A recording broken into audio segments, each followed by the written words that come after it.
Good afternoon mga kabeng-beng. Isa na naman pong napakapoging unit pero budget friendly mga kabeng-beng. Isa sa mga pinaka-quality nating unit pero napaka-budget friendly po mga kabeng-beng. 70,500 kompleto na yan. Naka-big scope na po. Big silencer, original SPMC silencer, 24 inches long barrel, long tank pa po. Up to 20 plus shots kada refill. Tukak na po mga kabeng-beng and also stainless po yan. Ayan. Kompleto na yun. Kasama na po yung ating big scope, silencer at saka CO2 tank tsaka 100 rounds ng bala and free zeroing na po. Itetest talaga natin yan mga kabeng-beng. 17,500 lamang po. No? So, ito po ay pupunta ng Bukidnon. Big shoutout sa ating kabeng-beng from Bukidnon na si Sir Rickster. Ayan, Sir Rickster. Ito na po ang new unit. Napakapogi. Ayan po. So, itetest po natin ito mga kabeng-beng.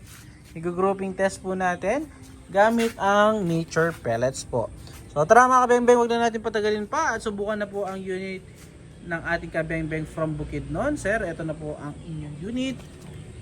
Subukan na po natin. So first shot po tayo. First shot. Ang ating first shot. Second shot po. Grabe, kaganda tumama sir. Pellet to pellet po. Pangatlo. Solid mga kabeng-beng. Halos di po lumalaki yung ating groupings. Ang apat. At pang-lima. Isa sa mga pinakamagandang nakita kong SPMC na tumama ito mga kabeng-beng. So yun sir, nakita mo naman 5 out of 5. Wala po tayo naging flyer.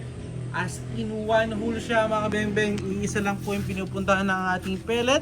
So Sir Rickster, wala akong masabi sa unit mo sir. Salamat po. So mga kabeng-beng, ayun yung sinasabi ko mga kabeng-beng. Napaka budget friendly pero solid. Kung makikita nyo mga kabeng-beng, napakalit lamang yan. Saktong-sakto lang yung pellet pag tumama dyan. At yan po ang ating naging resulta ng ating grouping test. So sir, salamat po again mga kabeng-beng. Peace out po.